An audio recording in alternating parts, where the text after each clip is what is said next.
नमस्कार दोस्तों, स्वागत है आप सबका साहित्य ज्ञान क्लासेस पर।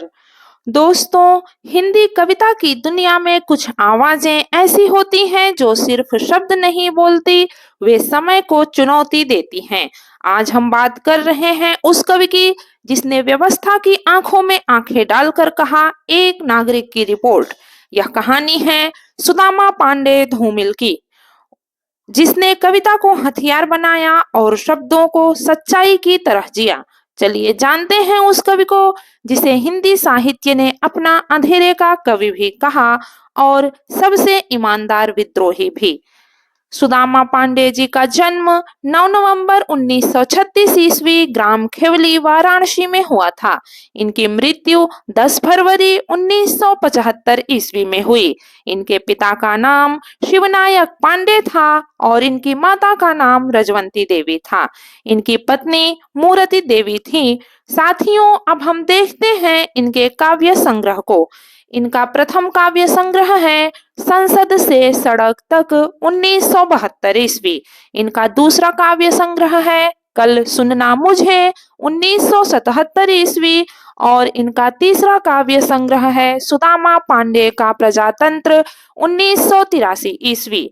इनके काव्य संग्रह कल सुनना मुझे और सुदामा पांडे का प्रजातंत्र, ये दोनों इनके मरणोपरांत प्रकाशित हुए हैं।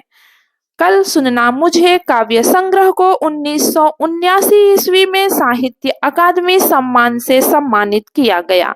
साथियों, अब हम देखते हैं इनकी प्रसिद्ध कविताओं को।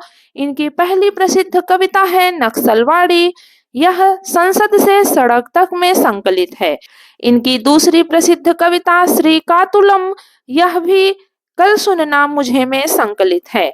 इनकी तीसरी प्रसिद्ध कविता पटकथा संसद से सड़क तक में संकलित है।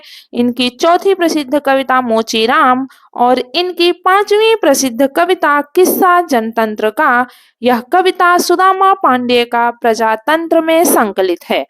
दोस्तों, धूमिल शायद आज हमारे बीच नहीं है, लेकिन उनके शब्द अब भी सवाल बनकर हवा में तैरते हैं। इस देश की राजनीति क्या है?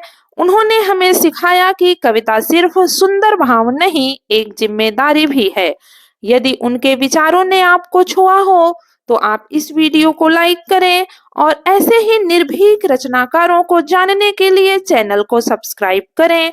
मिलते हैं अगली वीडियो में, तब तक याद रखिए, सच्ची कविता वही है जो भीतर कोई दरार खोल दे। आज के लिए बस इतना ही। धन्यवाद।